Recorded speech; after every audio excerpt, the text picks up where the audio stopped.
নারায়ণগঞ্জ শহরের কালীর বাজারে পাইকারি ফলের মার্কেটে মৌসুমী ফলের সমারোহ জমে উঠেছে বেচাকেনা। বিস্তারিত জানাতে সরাসরি যুক্ত হচ্ছেন সহকর্মী শরীফ সুমন। যাব তার কাছে। শরীফ, কি কি ফল পাওয়া যাচ্ছে, দাম কেমন দেখছেন?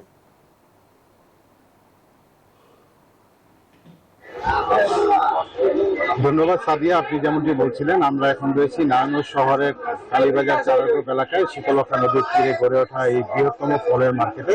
এখানে কিন্তু মৌসুমী ফলের একটি বিশাল সমারোহ রয়েছে। আপনাদেরকে আমরা ক্যামেরার চোখে দেখাচ্ছি, আপনারা দেখতে পাচ্ছেন যে মৌসুমী ফল, বিশেষ করে আমের কিন্তু বিভিন্ন জাতের আম কিন্তু এই আড়তে রয়েছে। এখানে বিভিন্ন ধরনের হাড়িভাঙ্গা, ফজলি এবং রূপালী আম সহ বিভিন্ন আম কিন্তু এখানে রয়েছে। পাশাপাশি ড্রাগন ফল এবং আনারস সহ বিভিন্ন ধরনের ফল কিন্তু এই ফলের আড়তে রয়েছে এবং সকাল থেকে কিন্তু এই ফলের আড়তে বেচা কেনা জমে উঠেছে। আমরা কথা বলেছিলাম ব্যবসায়ীদের সাথে, তারা জানিয়েছেন যে এই ফলের আড়তে প্রায় 60 জনের মতো আড়তদার রয়েছেন, যারা বিভিন্ন ধরনের মৌসুমী ফল তারা পাইকারি বিক্রি করে থাকেন। এখানে রূপালী আম 70 থেকে 100 টাকা দরে বিক্রি হচ্ছে এবং হাড়িভাঙ্গা আম 50 থেকে 80 টাকা দরে বিক্রি হয়েছে এবং যেই ফজলি আম রয়েছে সেগুলো 30 থেকে 40 টাকা দরে পাইকারি বিক্রি হচ্ছে। পাশাপাশি ড্রাগন ফল বিক্রি হচ্ছে 80 থেকে 120 টাকা দরে।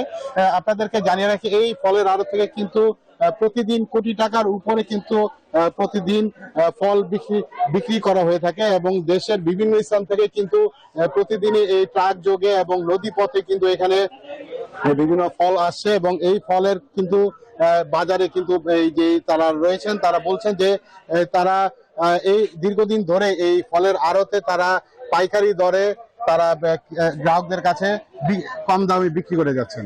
তো নারায়ণগঞ্জের চারারোপ আড়ত থেকে আমার কাছে ছিল এই সর্বশেষ। ফিরে যাচ্ছি স্টুডিওতে।